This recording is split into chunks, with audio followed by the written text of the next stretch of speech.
안녕하세요. 저는 곧 환갑을 앞두고 있는 중년의 60대 여성입니다. 살아가는 게 여러 우여곡절의 연속인 걸 알지만 아직 이 나이가 되어도 삶이 녹록하지 않은 것은 어쩔 수 없나 봅니다. 이제는 조금 삶의 안정기에 들어섰다고 생각하는 요즘이지만 또 모르죠. 어떤 풍파가 저를 기다리고 있을진 말이죠. 하지만 지금은 그런 걱정보다는 웃을 수 있는 오늘만 생각하며 살고 싶네요. 그런데 사람이 나이가 들어 그런지 자꾸 지나간 일들을 곱씹곤 합니다. 특히나 오늘처럼 골치 아픈 전화를 받은 날에는 더 그래지네요.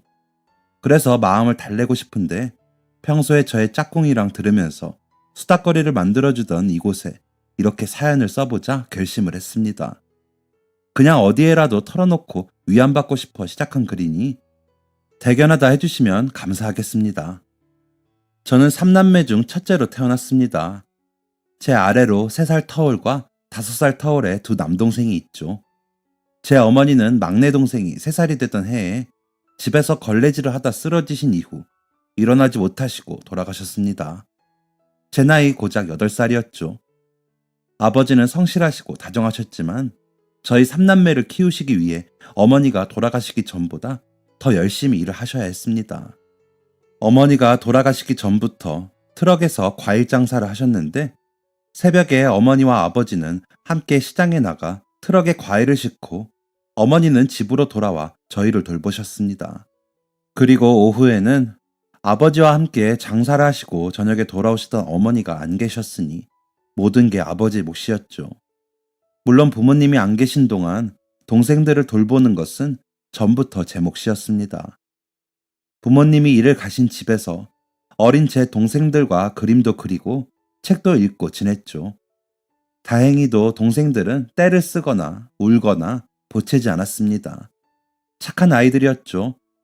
저의 말도 잘 듣고 싸우지 않고 지냈으니까요. 오히려 셋이서 정을 쌓고 서로에 대한 애정이 대단했습니다. 저희 3남매는 동네 어른들도 칭찬을 해주시는 아이들이었습니다. 그런 저희를 어머니는 대견해 하셨습니다. 항상 아이고 예쁜 내 새끼들, 내가 무슨 복으로 이런 아가들을 셋이나 낳았지? 라며 엉덩이를 두들기시곤 하셨습니다. 그 손길과 품안이 얼마나 포근하고 좋았는지 지금도 생생합니다. 그런 어머니가 갑자기 그렇게 저희 곁을 떠나시고 저는 동생들에게 그런 품을 가진 누나가 되고 싶었습니다. 물론 제가 대신 어머니가 될 순 없지만 동생들이 포근하고 좋은 그 품을 잃지 않길 바랐습니다. 고작 저도 8살이었는데 말이죠. 물론 아버지도 노력하셨습니다.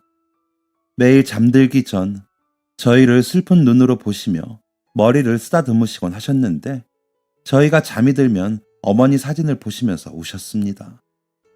그런 아버지를 위로하고 싶어 동생들을 돌보는 일에 열심이었는지도 모르겠습니다. 학교가 끝나면 친구들과 놀지도 못하고 집으로 달려왔습니다. 와서 아버지와 동생들과 점심을 먹고 아버지가 서둘러 일을 가시면 설거지도 하고 동생들에게 간식도 챙겨 먹이고 저녁 먹기 전에 씻기고 아버지가 오실 때까지 책을 읽어줬습니다. 막내가 한두 번씩 어머니를 찾긴 했지만 저희는 그 시간에 사이좋게 서로를 보드담으며 지냈습니다. 그렇게 저희는 자랐습니다. 제가 중학교에 들어갈 때쯤엔 저는 어느 가정주부만큼은 살림을 할 수 있게 되었죠. 동생들도 빨래며 설거지, 청소는 스스로 해결할 수 있을 정도였죠. 아버지 점심과 저녁도 차려놓고 저희끼리 해먹을 수도 있게 되었습니다. 아버지는 여전히 저희를 슬픈 눈으로 바라보셨고 어머니의 사진을 보시다 주무셨습니다. 그 슬픈 눈에서 눈물이 흘러내리지 않도록 저희는 더 씩씩하게 지냈습니다. 그래야 할 것 같았습니다. 그래야 하늘에서 어머니도 안심하실 테니까요. 그럼에도 저희의 가정 형편은 좋아지지 못했습니다. 트럭 장사는 하루 벌어 하루 먹고 산다는 말이 있듯이 그렇게 겨우겨우 생계를 이어나가야 했습니다. 그래서 저는 고등학교를 갈 때쯤에는 고민을 할 수밖에 없었죠. 동생들을 공부시키려면 제가 벌기 시작해야 하는 게 아닌가 싶은 마음이 들었거든요. 그래서 아버지께 아버지, 제가 고등학교를 안 가고 아버지 따라서 일을 할까 봐요. 라고 했더니 아무리 그래도 학교를 안 다니면 어쩌냐. 너가 공부를 못하는 것도 아니고 라고 하셔서 뭐 그렇다고 내가 공부 잘하는 것도 아닌데요. 동생들 학교 보내려면 그게 나아요. 라고 하자 아버지는 고개를 숙이시며 내가 미안하다. 그런데 아버지 장사는 아버지가 해도 돼. 너는 학교에 가. 라고 하시더라고요. 그러는 와중에 담임 선생님께서 저를 불러 서류를 내미시며 여기가 낮에는 일을 하고 밤에는 공부하게 해주는 학교인데 월급도 나오고 공부도 할 수 있으니까 아버님하고 의논해봐. 이대로 학업을 그만두는 건 너무 아쉬워서 그래. 라고 하시더라고요. 저에게는 그보다 좋은 조건이 없었습니다. 아버지께도 보여드리니 좋아하시더라고요. 단지 마음에 걸리는 건 기숙사 생활을 해야 하는 건데 둘째가 13살, 막내가 11살이었기에 제가 없이 지낼 게 걱정이 되더라고요. 그래서 둘째가 누나, 이제 내년이면 나도 중학생이고 준석이도 5학년이니까 우리끼리 지낼 수 있어. 누나 걱정하지 말고 기숙사 가. 돈까지 벌면서 학교 다니는 게 힘드니 누나가 걱정이지. 우리가 뭐가 걱정이야. 라며 의젓하게 말하더라고요. 그런 동생들을 보자니 기특해. 아이고 우리 꼬맹이들 다 컸네. 다 컸어. 라며 머리를 쓰다듬어 주었더니 막내가 쪼르르 와. 누나, 그런데 누나가 너무 보고 싶으면 어떻게 해? 라는 콧소리와 함께 품을 파고들며 어리광을 부리는데 눈물이 왈칵 날 것 같았습니다. 동생들과 떨어져 지내는 게 생각만으로도 애틋한 마음이 들어서였죠. 그런 제 마음을 알기라도 하듯 동생들은 절 안으며 달래주더라고요. 그렇게 저희 삼남매는 애틋했습니다. 서로가 서로에게 힘을 주는 관계였고 저는 동생들을 위해서라면 어떤 일이라도 할 준비가 되어 있었습니다. 어머니가 계셨으면 충분히 더 큰 사랑을 받았을 동생들을 위하는 게 제 역할이라고 생각했습니다. 서류를 작성해 선생님께 가져다 드렸을 때 선생님께서는 잘 생각했다며 제 손을 잡으시면서 좀 힘들긴 해도 공부를 안 놓고 졸업까지 하면 후회는 안 할 거야. 몸 조심하고 알았지? 라며 당부를 하셨습니다. 그렇게 저는 산업체 특별학급에 가기로 결정이 되었죠. 입학하기 전까지 할 일이 많았습니다. 물론 주말에는 집에 보내준다고 했으니 와서 미뤄두었던 일들을 하면 되긴 했지만 이불을 손보고 장아찌들을 사다 두고 된장, 고추장, 간장, 소금 등등 챙겨 놓아야 할 것들이 한둘이 아니었으니까요. 김치도 넉넉히 해놓고 남을 반찬들은 동생들에게 가르쳐야 했죠. 안 그러면 달걀에 고추장만 해서 밥을 먹진 않을까 걱정이 되었거든요. 제가 간단히 짐을 챙겨 기숙사로 가던 날 아침 동생들과 저는 전날부터 울어 퉁퉁 부은 눈으로 억지로 웃으면서 헤어졌습니다. 아버지의 과일 트럭은 그날 저를 기숙사 앞까지 데려다 주었죠. 아버지는 저에게 꼬깃꼬깃한 10,000원짜리를 꺼내며 아프지 말고 몸 조심해라. 집 떠나면 아픈 게 제일 서러워. 고생해라. 라며 그 슬픈 눈으로 눈물을 흘리지 않으려 애쓰시는 모습을 보이셨습니다. 그런 아버지를 뒤로 하고 기숙사로 올라가며 저는 내심 기대를 했습니다. 소설에서나 보던 기숙사 생활을 하는 것에 기대가 있었으니까요.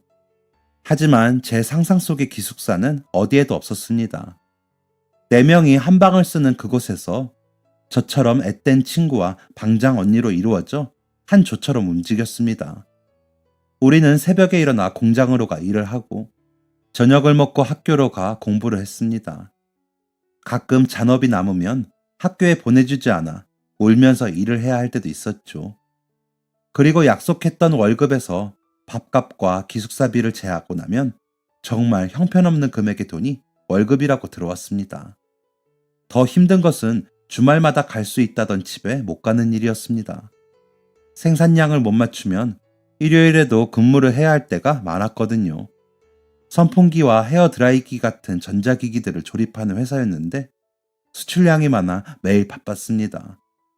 동생들의 밥상과 빨래거리들, 청소가 걱정이 되어 밤마다 울며 잠들었죠. 동생들에게 편지를 쓰며 당부를 하면서도 곁에서 해주지 못해 미안했습니다. 그러다 겨우 집에 갈 수 있는 주말이면 토요일 저녁부터 일요일 낮까지 할 수 있는 집안일을 처리하고 동생들 옷을 꿰매주고 그간 못 나눈 대화들을 하느라 시간이 모자랐습니다. 그러다 다시 헤어질 시간이 되면 막내는 눈물이 그렁그렁해 누나 조금만 더 있다 가면 안 돼? 라며 제 옷을 붙잡고 조르곤 했습니다. 누나가 다음에 올 때 엄청 맛있는 과자 사올게 라며 달래고 눈물을 훔치며 기숙사로 향했습니다. 그리고 기숙사에 돌아와 동생들에게 여러 장의 편지를 쓰며 울고는 했죠. 공장에서 나오는 돈을 아버지에게 보내고 나면 남는 약간의 돈을 저는 저대로 또 모았습니다. 같은 방 방장 언니 말이 대학을 가려면 돈이 많이 든다고 하더라고요. 동생들을 대학까지 공부시키려면 모으고 또 모으는 수밖에 없었습니다. 가끔 동생들이 갖고 싶다고 하는 것들이 있으면 사라고 편지와 함께 돈을 보내기도 했고요. 둘째 동생은 성적이 괜찮은 편이라 저희 지역에서 꽤나 좋은 고등학교로 진학했습니다. 그쯤에는 저도 야간 고등학교를 졸업했죠. 하지만 공장을 그만둘 순 없어 계속 기숙사에 있으며 일을 했습니다. 학교를 그만두니 월급도 올랐습니다. 집에 보낼 수 있는 돈이 느니 좋았습니다. 그 시기쯤에는 아버지는 트럭을 파시고 시장에서 채소와 과일을 파시게 되었죠. 우리 딸 덕분에 내가 이제 호강한다 시며 제 손을 잡고 우시던 그날을 지금도 잊지 못합니다.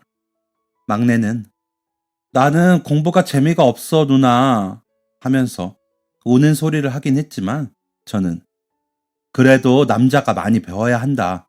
누나는 그것만 보고 일해. 우리 동생들 둘 다 대학 공부시키는 게 누나 꿈이야. 그러니까 열심히 해. 라며 다독였습니다. 그 시기쯤 노조라는 것이 생기면서 대학생들이 위장 취업을 해 우리들에게 의식교육을 시켜주곤 했습니다. 노조에 가입한 것을 들키면 쫓겨나거나 월급을 못 받았기에 저는 교육은 따라가도 막상 노조는 가입하지 못했습니다. 그러다 교육을 하는 오빠 한 명과 친해졌고 그 남자와 데이트를 하게 되었습니다. 데이트라고 해봤자 포장마차에서 우동을 먹으며 소주를 마시는 게 다였지만 그 사람과의 대화는 참 즐거웠습니다. 아는 것도 많았고 차분한 말투로 제가 동생들을 챙기는 것을 마치 대단한 일인 양 추켜 세워주는 그 오빠의 목소리가 좋았습니다. 그 오빠는 저의 가족의 돈독함을 부러워하곤 했죠. 우리는 그렇게 2년을 만났습니다. 제가 24살이 될 무렵 공장에서 평소처럼 일을 하고 있었는데 갑자기 배가 아파 하늘이 노래지더라고요. 그래서 조장한테 몸이 안 좋아서 그런데 조퇴 좀 하겠다고 하니 진통제 먹고 일해. 너가 안 하면 다른 사람이 그만큼 해야 하는 거 몰라? 라며 못 나가게 하더군요. 그래서 약을 먹고 돌아서는데 빙글 하늘이 돌더니 그 자리에서 철푸덕 쓰러져 버렸습니다. 눈을 뜨니 의무실이었고 축축해보니 제 아랫도리는 온통 피범벅이었고 의무실의 담요와 이불도 온통 피더군요. 그걸 본 과장이 그제야 절 병원으로 데려다 줬습니다. 눈을 떠보니 저는 링거를 맞고 오빠가 제 곁을 지키고 있더라고요. 괜찮아? 경희야. 오빠가 미안하다. 미안해. 우리 결혼하자. 라며 울면서 말을 하는데 무슨 소리인가 싶어 어리둥절했습니다. 단순히 달거리 중이라 배가 아픈 줄 알았는데 저는 임신을 한 것이었습니다. 하지만 자궁 외 임신이었고 저는 그 사실을 몰랐기 때문에 방치했다가 난관에 파열까지 일어난 채로 병원에 실려와 제거하는 수술을 하게 되었다고 했습니다. 오빠는 눈물을 삼키며 설명을 하더니 자신이 책임지겠다고 결혼하자 했습니다. 제가 없는 세상이 너무나 두려웠다면서 말이죠. 오빠처럼 좋은 사람과 제가 결혼을 할 수 있다는 사실은 꿈만 같았습니다. 그건 어디까지나 제 몸이 멀쩡했을 때 일이었겠죠. 의사 선생님 말씀으로는 다시 임신이 안 될 수도 있다고 하시더라고요. 그런데 제가 어떻게 오빠와 결혼을 하겠어요? 하지만 오빠는 강경했습니다. 저희 아버지에게 저도 없이 찾아가 허락을 받았다고 하더군요. 동생들도 다 만나 매형이라고 소개를 했고요. 아버지는 당황하셨지만 오빠를 마음에 들어 하셨고 동생들도 그랬다고 하더라고요. 오빠는 유한 외모에 차분한 말투를 가지고 조근조근 설명을 잘하는 사람이니까 당연히 마음에 들었을 거라고 생각했습니다. 너희 가족들 너무 좋더라. 동생들도 기특하고. 우리 동생들 대학교도 보내고 아버님도 모시면서 우리 둘이 살자. 경희 너도 공부 더해서 대학도 가고 그러면 되지.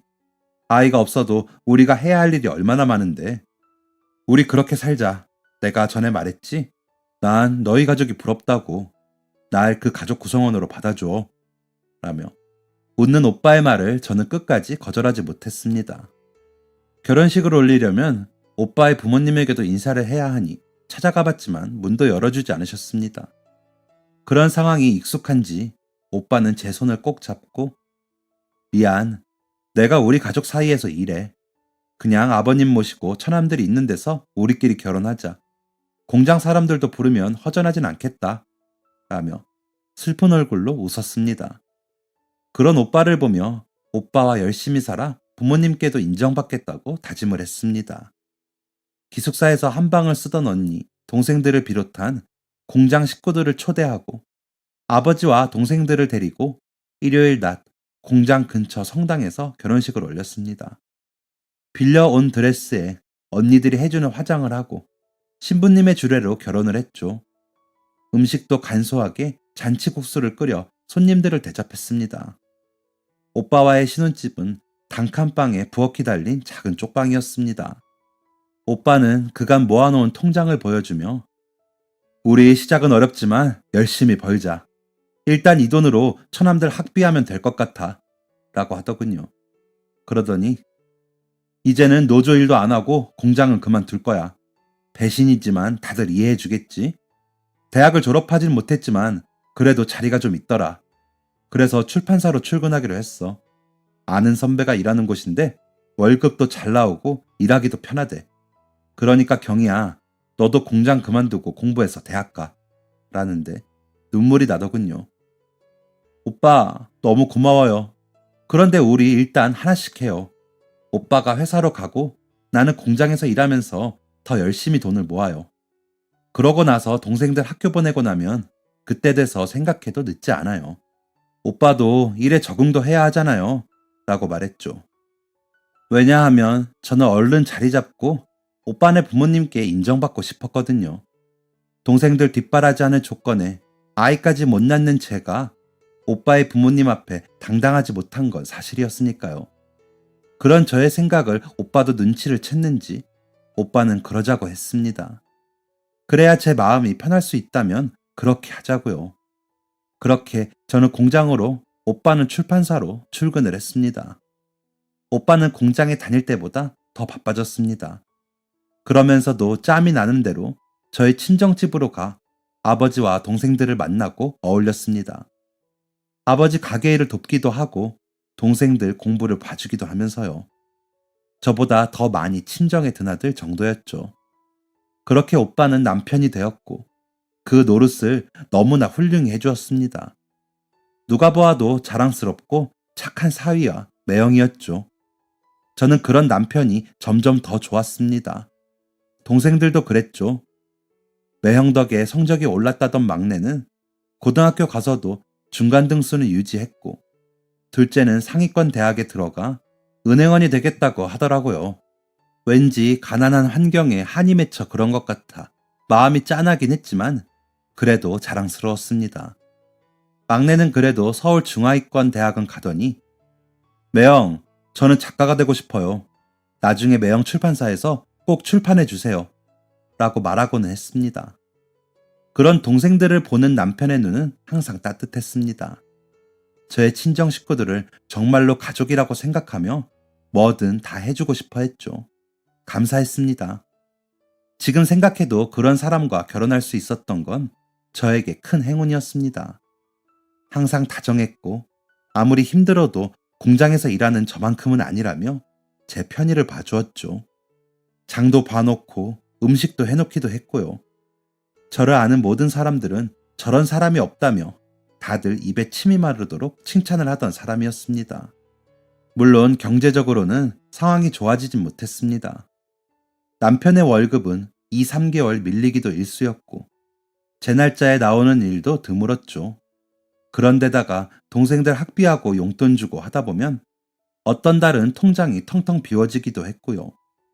그런데도 남편 덕에 고되지 않고 행복했습니다. 아버지도 얘 차서방 같은 사람이 없다.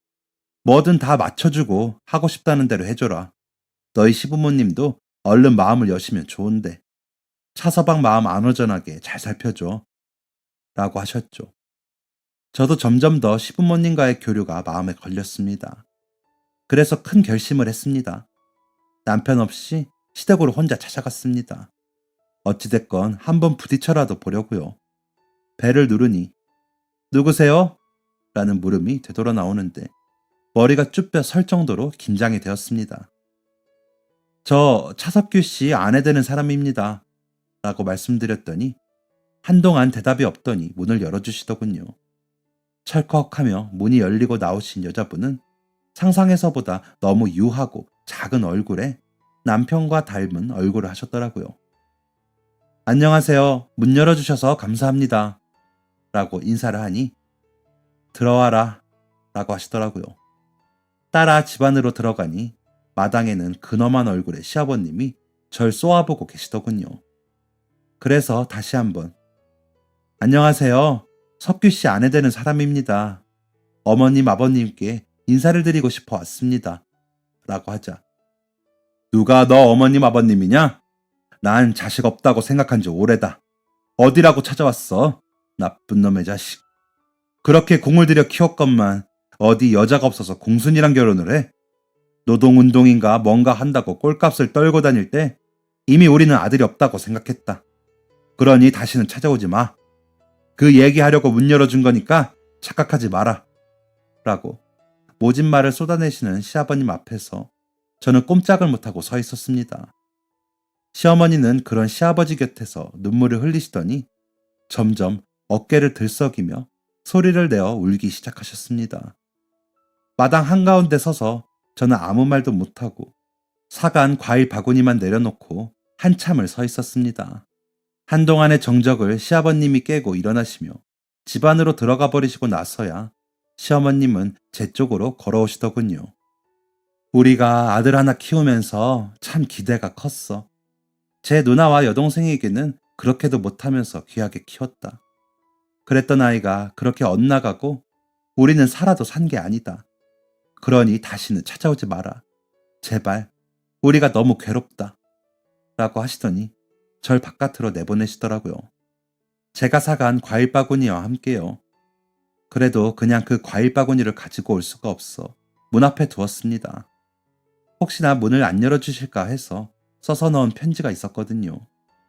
시아버님의 눈빛을 보니 왜 그동안 남편이 그렇게 가족 얘기만 나오면 괴로워했는지 알겠더군요. 그래서 남편에게 끝까지 시댁에 다녀왔다는 이야기를 하지 않았습니다. 그렇게 제가 시댁에 다녀온 지 한 4개월 정도 되었을 때 남편이 얼굴이 상기되어 제가 일하는 공장으로 찾아왔더군요. 그러더니 가야 될 것 같아. 아버지, 어머니가 사고가 나셔서 라는데 온몸에 땀이 범벅이 되어 정신이 없더라고요. 그래서 공장에 사정 이야기를 하고 조퇴를 해 남편과 병원에 도착해보니 시어머니와 시아버지는 위중한 상태라고 하시더라고요. 두 분이 운동 삼아 등산을 다니셨는데 미끄러진 시어머님을 시아버님이 당겨 일으키시다가 경사길에서 두 분이 같이 구르셨고 지나가던 행인이 신고를 해줘서 병원으로 오셨지만 지금처럼 휴대전화가 흔한 시절이 아니라 오고 가며 시간을 많이 지체해 두 분 다 위중한 상태라 하더라고요. 그간 얼굴을 보지 못했던 남편의 누님과 여동생이 울며 상황에 대해 이야기했고 남편은 담담한 척 듣고 있었지만 안절부절하는 모습이 보이더군요. 그날 밤은 그렇게 모두가 아무것도 못하고 두 분을 지켜보기만 했습니다. 저는 당장 공장에 다시 가봐야 해 아침에 병원을 나섰습니다. 공장으로 향하면서 많은 생각을 했습니다. 공장을 그만두고 두 분의 병간호를 해야 하나 싶었거든요. 시누이들은 모두 좋은 대학 나와 큰 회사에 다닌다는데 제가 그 일을 하는 게 맞는다고 생각했거든요. 그래서 저녁에 퇴근을 하고 다시 병원으로 돌아가 남편에게 그 이야기를 하고 있는데 아무 소용이 없어지더군요. 제가 병원에 도착해 남편과 상의를 하는 도중에 시어머님이 위급해지시더니 시어머님은 먼저 세상을 떠나셨습니다. 그러더니 시아버님도 곧 따라가셨습니다. 살아생전 그렇게 사이가 좋으셨다던 시부모님은 그렇게 같은 날, 같은 시간 함께 떠나셨습니다. 남편은 무척이나 괴로워했습니다. 그런 남편에게 시누이들은 그러게 빨리 정신 차리고 왔어야지. 엄마랑 아빠가 얼마나 기다렸는데 이제 다 무슨 소용이야? 라며 탓을 하면서 울었습니다. 저는 그 곁에서 함께 죄인처럼 있을 수밖에 없었죠. 소식을 들은 아버지와 동생들이 와 손님 치르는 일을 도우면서 저와 함께 눈치만 볼 뿐이었죠. 남편은 그런 동생들에게 고맙다고 했지만 제가 알던 남편의 모습이 아니었습니다. 시부모님의 장례가 끝나고 남편은 시댁으로 가 시누이들과 며칠 지내다 오겠다며 갔습니다. 마음 같아서는 저도 가고 싶었지만 그러면 안 될 것 같아 그러지 않았죠. 남편에게 시간이 필요해 보였으니까요.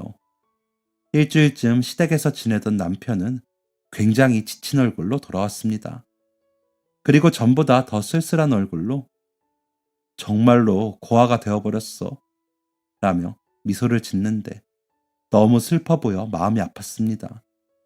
남편은 그 후로 일만 다녀오면 술을 마셨습니다. 전처럼 친정에도 자주 가지 못하고 술만 마시더라고요. 마음이 헛헛해 그러려니 하고 그냥 두었습니다. 저렇게 좀 앓다 보면 다시 전처럼 돌아올 거라 믿으면서요. 하지만 남편은 점점 더 많은 술을 먹더라고요. 식사도 못하고 술만 마셨습니다. 저희가 결혼한 10년 동안 한 번도 보지 못한 모습의 남편이었기에 저는 당황스러웠습니다. 이제는 말려야겠다는 생각이 들어 여보, 이렇게 술만 마시면 어떻게 할 거야? 그러지 말고 이제 정신 좀 차려봐요. 라고 하자. 정신? 내가 어떻게 정신을 차려? 내가 제정신이면 여기서 이러고 있겠어? 우리 부모님은 내 얼굴도 못 보고 돌아가셨는데 나란 놈은 정신이 빠져서 노동운동이다 뭐다 헛짓거리나 하고 돌아다녔다고 내버려둬 라며 화를 내는데 제가 알던 남편이 아니었습니다. 아버지와 동생들이 와서도 말려보았지만 소용이 없었습니다. 점점 마시는 술의 양만 늘어갈 뿐이었습니다. 출근도 안 하고 술을 마실 때도 있었습니다. 아무리 말려보아도 저에게 화를 내기만 할 뿐이었습니다. 그러다 다 너 때문이야. 너 같은 거랑 결혼해서 우리 부모님이 끝까지 날 보지 못했어. 나는 너희 가족에게 그렇게 잘했는데 너는 한 게 뭐야? 너 때문에 우리 부모님은 날 보지도 못하고 돌아가셨어. 라며 제 뺨을 때리기까지 하더군요. 그러더니 쓰러져 자버리더군요. 쓰러져 잠이 든 남편 곁에서 저는 하염없이 눈물만 흘렸습니다. 남편 말대로 노조를 그만둔 남편은 집으로 돌아가 학교도 다니고 시부모님과 화해도 할 수 있었을 겁니다. 저만 아니었다면요. 알고 있었지만 직접적으로 남편에게 그 이야기를 듣고 나니 비참했습니다. 하지만 그간 저에게, 저희 친정 식구들에게 너무나 잘했던 남편이기에 그런 모습은 이해해주고 잊어주고 싶었습니다. 술을 마시고 제정신이 아닌 상태에서 한 말이었으니까요. 하지만 그날 이후 남편은 그간의 행동들이 다 가식이었다고 생각이 들 만큼 변하더군요. 저만 보면 노려보았고 술이 취하면 저를 때렸습니다. 저는 그간의 행복을 다 뱉어놓기라도 하듯 참았습니다. 술이 잘못을 하는 거라고 믿고 싶었습니다. 남편은 정말 미친 사람처럼 술을 마셨습니다. 출근하는 저를 똑바로 보지도 못할 정도로 마셨습니다. 그런 남편을 보는 저는 마음이 안 좋았지만 다시 돌아오기를 바라며 기다리는 수밖에 없었습니다. 아버지와 동생들은 그런 남편을 보며 더 이상은 안 돼. 병원에 입원시키자. 라며 설득했지만 남편을 그런 곳에 보낼 순 없었습니다. 그러다 아버지가 새벽 시장에 나가시다가 쓰러지셨다는 연락을 받았습니다. 병원으로 가보니 아버지는 다행히도 팔만 부러지셨다며 긁힌 얼굴을 붉히시며 웃으시더라고요. 남편은 그런 아버지를 붙잡고 아버님, 죄송합니다. 죄송합니다. 라며 울고요. 그러더니 진짜 거짓말처럼 술을 끊고 집안을 치우고 방을 정리하기 시작했습니다. 그러더니 제 손을 잡고 내가 미안하다. 죄책감에 내가 어떻게 해야 할지 모르겠더라. 그러나 너를 아프게 하면서 못나게 굴었다. 미안해. 내가 잘못했어. 라며 울더군요. 이제는 중년이 되어 수척하고 야윈 얼굴이 안쓰러워 저도 울었습니다. 남편은 그 다음날 아침부터 아버지 가게 일을 도왔습니다. 동생들은 그런 남편을 보며 매영, 이제 진짜 술 마시지 마요. 라며 아이들처럼 좋아했고요. 그렇게 저는 다시 행복해지는 줄 알았습니다. 그 후로 한 10년을 남편은 아버지와 함께 일을 했습니다. 가게 규모도 늘리고 제법 장사가 잘 되는 가게가 되었죠. 어느 날부터인가 남편은 자꾸 배가 더부룩하고 아프다며 식사도 제대로 못하고 힘들어 하더라고요. 아무래도 그간의 술을 너무 마신 터라 검사라도 받아보자 하고 병원으로 향했습니다. 검사 결과 남편은 췌장암 말기 판정을 받았습니다. 하늘이 노랗더니 온 세상이 무너져 내리는 것 같았습니다. 수술을 해도 1년, 항암 치료만 병행하면 6개월, 그냥 손을 놓는다면 당장 잘못되어도 이상할 게 없다며 많이 아프셨을 텐데 어떻게 참으셨어요? 라고 의사 선생님이 물으실 정도로 남편의 상태는 좋지 않았습니다. 남편은 예상이라도 한 듯 담담하게 받아들였지만 저는 그렇지 못했습니다. 당장 공장을 그만두고 좋다는 약재를 구해 다려 먹이고 침을 놓아 고친다는 한약방에 남편을 데리고 가기도 했습니다. 하지만 남편의 상태는 점점 안 좋아졌습니다. 남편은 병색이 완연하면서도 경이야, 우리 이렇게 오로지 붙어 있어 본 게 처음이다. 좋네. 라며 웃으며 장난을 치더군요. 그런 남편을 살리고 싶었습니다. 고단했던 우리의 삶을 이제라도 조금 더 즐기는 삶으로 살아보자며 붙들고 싶었습니다. 하지만 남편은 기다려주지 못하고 저를 두고 떠났습니다. 남편의 장례를 치르면서 저는 여러 차례 실신을 했습니다. 까무러치기를 몇 번 하고 나니 장례는 끝나 있었습니다. 문상으로 온 시누이들은 저를 붙들고 울었습니다. 저 때문이라면서요. 그런 시누이들의 원망을 모두 받아내며 저는 정신을 잃었다 차렸다를 반복했습니다. 고맙게도 동생들은 그런 저의 곁을 지켜주었습니다. 단지 아버지가 저만큼이나 괴로워하셨죠. 사위에 대한 마음이 남다르시기도 하셨고 아픈 걸 알기 전까지 아버지와 남편이 하루 종일 시간을 보낸 탓이기도 한 것 같았습니다. 어머니도 아버지 일을 돕다 돌아가셨기에 남편이 아픈 것도 자신의 탓이라고 생각하시기도 했습니다. 그런 아버지는 마음의 병을 얻으셨는지 어느 순간 알아 누우시더니 일어나지 못하셨습니다. 그런 아버지의 병수발은 제가 맡았습니다. 동생들도 회사 다니느라 바쁘고 올케들도 아이들 키우느라 바쁘니까요. 저는 남편의 잃은 그 슬픔을 제대로 추스르지도 못하고 아버지를 돌보느라 마음이 텅 비는 것 같더군요. 그런 저를 아버지는 염려하셨지만 결국엔 좀 주무시고 싶다는 말만 남기고 다시는 눈뜨지 못하셨습니다. 남편을 잃은 지 3개월도 안 돼요. 아버지까지 잃은 저는 어떻게 해야 할지 모르겠더군요. 세상이 사라져버린 것 같아 울음소리도 제대로 내지 못했습니다. 동생들은 그런 제가 잘못될까 번갈아가며 저를 챙기러 오더군요. 조카들을 데리고 와 조잘거리며 수다를 떨게 하고 저를 살피는 게 고마웠습니다. 아버지 가게를 정리하고 사시던 집을 정리하고 빚을 갚고 나니 얼마의 돈이 생기더군요. 동생들은 그 돈을 저에게 내밀며 누나가 아버지 병간호 하느라 애썼으니까 써요. 회사도 그만두고 돈이 없잖아. 하기에 아니야, 이건 너희 나눠서 해. 나 돈 있어. 퇴직금 받은 것도 있고 너희 매형이 남긴 것도 있어. 라고 했습니다. 그러자 두 녀석 다 눈이 동그래져서는 무슨 돈? 매형이 돈이 어디 있어서? 라고 묻기에 시부모님이 그래도 아들이라고 재산 정리하시면서 명의를 돌려놓으신 게 있더라고. 그걸 받아서 너희 형부가 가지고 있었는데 그걸 내가 물려받았지. 한 10억 정도 되더라. 이제 누나 부자야. 그러니까 걱정 말고 아버지 유산은 너희 해. 라고 하자 막내가 갑자기 흥분을 하며 누나, 그 얘기를 왜 지금 해? 그리고 그 돈을 혼자 다 먹게? 와, 누나가 이럴 줄은 몰랐네. 아버지 유산이라고 해봐야 2천만 원도 안 되는데 이거 먹고 떨어지라고? 라며 저에게 소리를 치더라고요. 순간 어이도 없고 당황스러웠지만 너희 매형이 너희한테 할 만큼 했고 나도 그랬다고 생각한다. 그런데 돈 이야기에 너가 나에게 이래야겠니? 라고 받아쳤습니다. 그러자 둘째가 그래 막내, 너 누나한테 그러지 마. 근데 누나, 나도 좀 서운하다.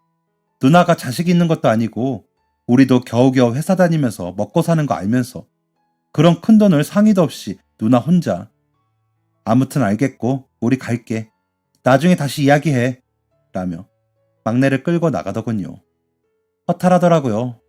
물론 그간 동생들이 저를 챙기고 곁에 있어준 것은 고마운 일이지만 남편이 남긴 돈까지 나누어야 할 일인지 의문이 생겼거든요. 그러더니 한동안 둘 다 걸음을 안 하더군요. 그러더니 올케들이 연락을 해 집을 늘려서 가고 싶다는 둥, 아이들 크는데 학비가 만만치 않다는 둥, 속 보이는 소리를 하는데 그저 모르는 척 했습니다. 그냥 떠난 남편과 아버지를 그리며 속만 태웠습니다. 그 와중에도 먹고 살겠다고 시장에 다녀와 보니 온 집안이 뒤집어져 난장판이 되어 있었습니다. 이곳저곳 안 뒤진 데가 없더군요. 없어진 물건이 있나 확인을 하는데 남편이 결혼 10주년에 사준 10돈짜리 금목걸이가 없더군요. 경찰에 신고를 해야겠다 싶어 더 사라진 게 없나 확인을 했죠. 집 문서와 남편의 통장은 숨겨놓은 대로 있더군요. 그런데 떨어진 옷 사이로 못 보던 지갑 하나가 눈에 띄더군요. 열어보았더니 막내의 운전면허증이 보였습니다. 다리가 후들거려 그 자리에 주저앉았습니다. 이놈의 자식이 이제 하다하다 집을 뒤지고 도둑질까지 하다니 배신감에 기운이 쭉 빠지더군요. 결국 경찰에 신고도 못하고 집안을 정리하는데 아무래도 제가 멀리 떠나야 할 것 같았습니다. 결혼 후 20년이 넘게 산 동네였지만 그대로 거길 살다간 정말 동생들과 의절을 해야 할 것 같더군요. 한적한 시골 마을로 가자 싶은 마음이 들었습니다. 남편이 항상 하던 말이었거든요. 우리 나이 들면 시골 가서 텃밭이나 일구면서 살자 라고요. 그런데 막상 떠나려고 보니 어디로 가야 할지 모르겠더라고요. 그러다 어릴 적 야간 고등학교에서 만난 동창이 생각났습니다. 몇 년 전에 시골로 내려가 하우스 농사를 지으며 사는 친구인데 거기라도 가볼까 싶어 연락을 했습니다. 거기 살기 어때? 라고 했더니 경희야, 너도 와. 여기 빈집도 많고 우리 집엔 빈방도 많아. 와서 농사나 지으면서 혼자 먹고 살면 충분히 살아. 와. 라며 반기더군요. 저희 남편이 돌아가셨을 때 같이 많이 울어주던 친구였기에 덜컥 가자는 결심이 서더군요. 그래서 집도 내놓고 정리를 하고는 동생들을 불렀습니다. 두 놈 다 삐죽거리며 어딘가 모르게 불편해하며 들어서더군요. 그래서 막내 지갑을 내밀며 목걸이는 가져와. 너희 매형이 결혼 10주년이라고 사준 거야. 그리고 누나는 시골로 가기로 했어. 거기서 조용히 살고 싶어. 너희 마음 정리되면 놀러와. 그리고 이거 하나씩 받아. 이 집 팔고 대출 갚고 1억 남더라. 5천만 원씩 나눴어. 비밀번호는 엄마 기일이야. 그러니까 너무 서운해 말고 마음 풀자. 라고 했지만 동생들의 표정은 풀리지 않더군요. 그러더니 다음날 문 앞에 목걸이만 걸어놓고 갔더라고요. 그렇게 며칠 뒤 저는 지금 지내는 시골로 왔습니다. 처음엔 너무 조용해 밤에는 무섭더라고요. 친구네 집에서 당분간 지내며 집도 알아보고 고치고 하면서 적응하면서 지냈습니다. 다행히 방 한 칸, 부엌 한 칸, 작은 화단이 있는 마당이 있는 집이어서 저 혼자 지내기 좋더라고요. 1년치 집값을 집 주인에게 미리 내고 나니 도배며 수도며 고쳐주신다고 해 기다렸다가 짐을 옮겼습니다. 친구네 하우스 일은 곧했지만 머리를 비우기에 좋았습니다. 흙냄새를 맡으니 건강해지는 것 같기도 했고요. 그렇게 한 3년을 지냈을 무렵 동네에 딸 하나 키우는 호랍이 하나가 나물도 뜯어주고 집에 힘쓰는 일도 도와주고 하더군요. 배운 건 많진 않았지만 자신이 하는 농사일에 자부심이 있었고 밝고 씩씩했습니다. 겨우 마음을 추스른 후인지라 그 사람의 그런 행동들이 나쁘게만 보이지 않았습니다. 외롭기도 했고요. 그래서 오고 가며 가까이 지내게 되었습니다. 그러다가 그 사람 집에 별채로 들어가 지내게 되었습니다. 마침 이사를 가야 했는데 그 사람 집이 안채와 별채가 따로 있는 구조라 별채에 제가 들어가게 되었죠. 아이가 어릴 때 아내와 이혼을 하고 아이는 엄마와 산다고 하더군요. 대학생 졸업하고 회사 다니는데 종종 오간다고도 하고요. 저와 인사도 시켜주는데 아이가 참 예뻤습니다. 아빠를 닮은 탓인지 밝게 웃는 모습에 정이 가더라고요. 그래서 그의 딸과도 잘 지냈습니다. 남자는 저에게 아무것도 안 가지고 와도 되니까 우리 살림 합칩시다. 호적 정리는 나중에 하더라도 라고 하기에 지금처럼 그냥 지내요. 서로 의지하고 밥 같이 먹고요. 뭐가 급해요? 라며 말했더니 경희 씨가 좋아서 그러죠. 라고 하더군요. 빈말은 아니었는지 들에 핀 꽃을 꺾어주기도 하고 제일 맛있게 열린 사과도 주고 하는 모습이 좋았습니다. 그러던 어느 날 갑작스럽게 동생들에게 연락이 왔습니다. 그래도 누나 사는 게 궁금한가 싶어 위치를 알려줬더니 그 주말에 왔더군요. 와서 저 사는 곳을 둘러보더니 저 안채는 누가 살아? 라며 묻기에 남자를 불러 인사를 시켰더니 동생 둘 다 얼굴이 울그락불그락해지더군요. 남자에게 인사도 제대로 하지 않고 저를 방으로 데리고 들어가더니 이렇게만 사는 거지? 혼인신고하고 그런 건 아니지? 하는데 돈 내놓으라는 소리같이 들려 제 마음도 상해. 왜? 돈 때문에? 누나가 행복한 것보다 너희는 그게 문제니? 혼인신고 했다. 왜? 어쩔래? 라며 화를 냈더니 누나, 매형 보기 부끄럽지 않아? 어쩜 이래? 하긴 매형이랑 결혼할 때도 그랬지. 누나 남자 없이는 못 살아? 라는 막내의 뺨을 내리쳤습니다. 야, 너 할 말이 있지? 그게 누나한테 할 소리야? 내가 왜 부끄러워? 내가 뭘 그리 잘못해서? 너희 혹시나 돈 생각나서 온 거면 가라. 나 그 돈 다 쓰고 없어. 그러니까 다시는 오지 마. 알았어? 라며 동생들을 내쫓아 버렸습니다. 동생들은 오히려 씩씩거리며 가더군요. 동생들이 가고 속이 상해 한숨만 쉬다가 잠이 든 그날 밤 문 밖에서 소리가 나 남자인가 싶어 왜요? 라며 문을 열었는데 시커먼 그림자가 보이더니 그 후로는 까마득한 게 지금도 기억이 나질 않습니다. 웅성웅성 말소리 속에 정신이 들었다 나갔다 했는데 정확치는 않고요. 그러다 속삭이는 말소리를 들으며 정신이 들까 말까 제 머리맡에서 두 남자가 그러니까 차라리 더 내려쳤어야 됐다니까. 누나 정신 들어봐. 우린 거 다 알 텐데. 그때 어쩌려고 그래? 야, 아무리 그래도 누나를 그냥 눈 가리고 협박해서 돈만 가져가자고 했잖아. 너가 내리치는 바람에 그 남자까지 나와서 결국 도망쳤잖아. 어쩔 거야. 아씨, 애들 엄마한테 이사 갈지 말아보라고 했는데 라는 소리가 들리더군요. 꿈인지 진짜인지 정신이 없었지만 눈을 뜨려고 애를 쓰다 번쩍 눈이 떠졌습니다. 막내와 눈이 마주쳤죠. 그때 마침 들어온 간호사가 제가 눈을 뜬 것을 보고는 의사 선생님을 불러주셨습니다. 제가 정신을 차리자 동생들은 병실 한쪽 구석에서 안절부절하는 게 보이더군요. 그 모습을 보자니 눈물이 났습니다. 이 짐승 같은 놈들아! 라고 버럭 소리를 치며 울었습니다. 그 소리에 병실 밖에 있던 남자와 경찰이 들어와 저를 보더군요. 의사 선생님이 진료를 하시고 나가시자 경찰이 기억이 나냐 물으셔서 저기 저놈들한테 물어보세요 라며 울었습니다. 나중에 조사 결과 낮에 그렇게 쫓겨간 동생들이 시내에 차를 세워놓고 택시를 타고 다시 돌아와 저를 해코지하고 돈을 가져가려고 했다 하더라고요. 산으로 숨었다가 제가 병원에 실려가자 모르는 척 다시 나타났고요. 동생들은 강도 상해죄로 기소되었으나 사라진 물건은 없어 친족 상해죄라는 명목으로 각각 징역 1년과 8개월형을 받았습니다. 그리고는 다시는 연락이 없죠. 옳게 들은 미안하다는 말 대신 그러게 진작 돈 좀 줬으면 좋지 않아요? 이렇게 동생들 나란히 전과자 만드실 거예요? 라며 악다구니를 쓰더군요. 조카들 보니 민망해서 소송을 그만둘까 싶기도 했지만 부모님 생각에 죽은 남편 생각에 더 끝까지 참았습니다. 남자는 그런 제 곁을 묵묵히 지켰습니다. 제가 끼니 걸을까 싶어 챙기고 다친 제 마음에 병이 날까 경치 좋은 근처로 드라이브도 데리고 가고요. 나는 경희 씨만 좋으면 그 돈 다 주고 와도 돼요. 농사일이 힘들어도 먹고는 사니까 걱정 말고 그냥 다 주고 와버려요. 하더군요. 하지만 그건 동생들을 위해서라도 좋지 않다고 생각했습니다.